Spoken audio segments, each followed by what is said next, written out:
Today we're going to test out how the Zooka pitching machine throws leather baseballs.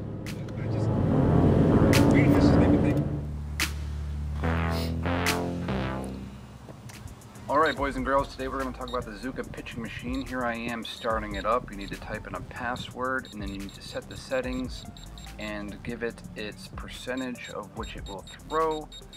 I usually like setting it around 65 to 75% and throw it from about 45 feet away, which usually equals out to about 55 miles per hour. Here is the complete setup in which you can buy the ball feeder, which I do not have, so I will be using a person. So here's some details about the Zooka pitching machine. It can throw to 20 to 65 feet. It can be raised up as well and lowered. It could be adjusted to 10 to 70 miles per hour. It throws real baseballs, dimples, and safety balls. You can also throw tennis balls and wiffle balls as well. I am using leather baseballs today.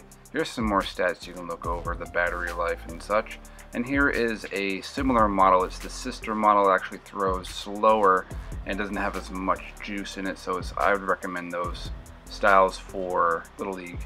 Here is the stealth bat I will be using and another bat I will be using today to swing away at the Zooka pitching machine. Okay, once I set up the Zooka pitching machine, I take a couple bunts at it just to see if the consistency is right where I like the ball pitched, and then I swing away.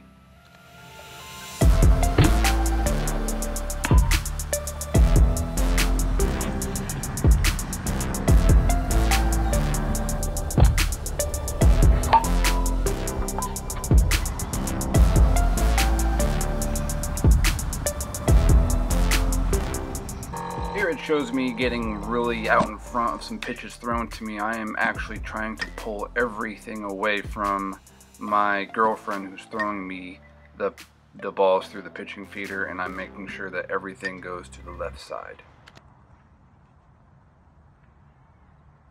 Alright, so overall the Zooka pitching machine is fairly consistent with leather balls, but there are times where stuff like that happens. It fades inside and then the next pitch will fade away and down. It kind of simulates almost like a changeup if it doesn't get just right. But the good part is that you're not harming your pitching machine. The seams do not eat up those wheels that traditional pitching machines have. So you're basically getting air compression, and it is just throwing it without getting any harm in the pitching machine. So you can see that that one was high and tight. Some go low and down, some kind of fade in a little too much like that. So you really have to once in a while adjust the pitching machine further away and kind of like make sure you have the same exact baseball. If you do not have the same exact baseball size, weight, brand, you're gonna find some inconsistencies with the pitch at times, but for the most part I've gotten them about chest high, and they've been about inside corner as well.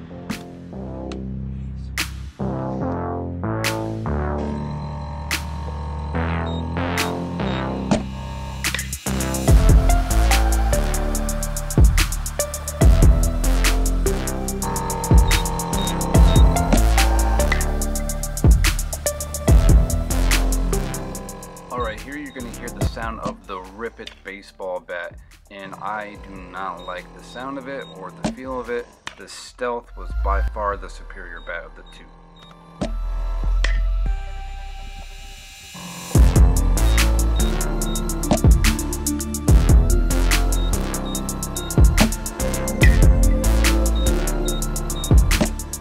Alright, here we're going to get some inconsistencies of the Zooka pitching machine. It's going to throw one down and away, almost like a changeup.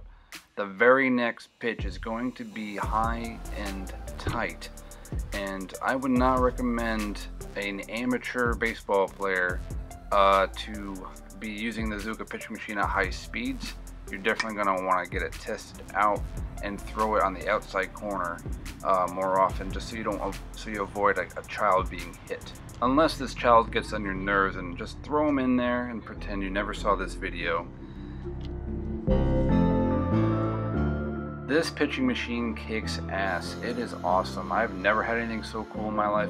This thing throws real baseballs, and you can just charge it up in your garage and just take it with.